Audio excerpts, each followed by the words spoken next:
ಅಸ್ಸಲಾಮು ಅಲೈಕುಂ ವರಹಮತುಲ್ಲಾಹಿ ವಬರಕಾತುಹು. ಪವಿತ್ರ ಮಕ್ಕಾ ಮತ್ತು ಕಅಬಾವನ್ನು ಇಷ್ಟಪಡದ ಒಬ್ಬ ಮುಸ್ಲಿಮನು ಇರಲಾರ. ಜೀವನದಲ್ಲಿ ಒಮ್ಮೆಯಾದರೂ ಅಲ್ಲಿಗೆ ತೆರಳಿ ಮನಸ್ಸನ್ನು ತೆರೆದು ತಮ್ಮ ಕಳವಳಗಳನ್ನು, ಕಷ್ಟಗಳನ್ನು, ಸಮಸ್ಯೆಗಳನ್ನು ಅಲ್ಲಾಹನೊಂದಿಗೆ ಹಂಚಿಕೊಂಡು ಮಗುವಿನಂತೆ ನಿಷ್ಕಲಂಕವಾದ ಹೃದಯದೊಂದಿಗೆ ಹಿಂತಿರುಗಲು ಪ್ರತಿಯೊಬ್ಬ ಮುಸ್ಲಿಮನೂ ಆಸೆಪಡುತ್ತಾನೆ. ಪವಿತ್ರ ಕಅಬಾ ಯಾವಾಗಲೂ ಮುಸ್ಲಿಮರಿಗೆ ಒಂದು ಅದ್ಭುತವಾಗಿದೆ. ಸಾವಿರಾರು ವರ್ಷಗಳ ಇತಿಹಾಸ ಮತ್ತು ಇಸ್ಲಾಮಿಕ್ ಚರಿತ್ರೆಯನ್ನು ಮನುಷ್ಯರ ಹೃದಯಗಳಿಗೆ ತರುವುದು ಪವಿತ್ರ ಮಕ್ಕಾ ಮತ್ತು ಕಅಬಾವಾಗಿದೆ. ಆದರೆ ಪವಿತ್ರ ಕಅಬಾದಲ್ಲಿ ಅನೇಕರು ಗಮನಿಸದ ಕೆಲವು ಸತ್ಯಗಳ ಬಗ್ಗೆ ಇಂದು ನಾವು ಚರ್ಚಿಸಲಿದ್ದೇವೆ. ಕಅಬಾದ ಒಳಗೆ ಪ್ರವೇಶಿಸಲು ಎಲ್ಲರಿಗೂ ಸಾಧ್ಯವಾಗುವುದಿಲ್ಲ.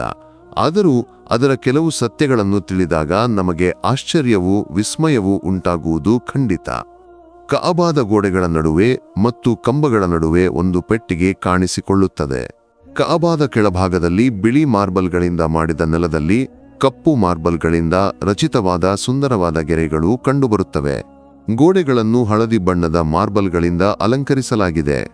ನಬಿ ಪ್ರಾರ್ಥನೆ ಮಾಡಿದ ಒಂದು ನಿರ್ದಿಷ್ಟ ಸ್ಥಳವನ್ನು ಅಲ್ಲಿ ಗುರುತಿಸಲಾಗಿದೆ.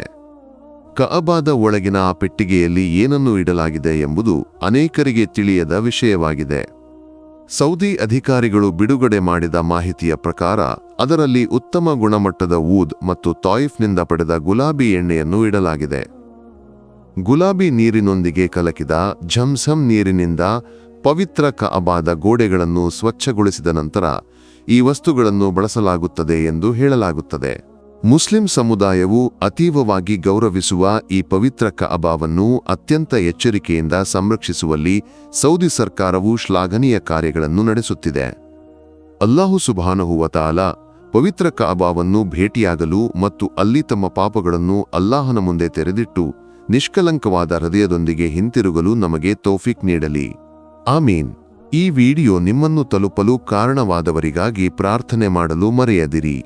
ಇನ್ಶಾ ಅಲ್ಲಾ ಮತ್ತೊಂದು ವಿಡಿಯೋದೊಂದಿಗೆ ನಂತರ ಭೇಟಿಯಾಗೋಣ ದುಆದೊಂದಿಗೆ. ಅಸ್ಸಲಾಮು ಅಲೈಕುಂ ವರಹಮತುಲ್ಲಾಹಿ ವಬರಕಾತುಹು.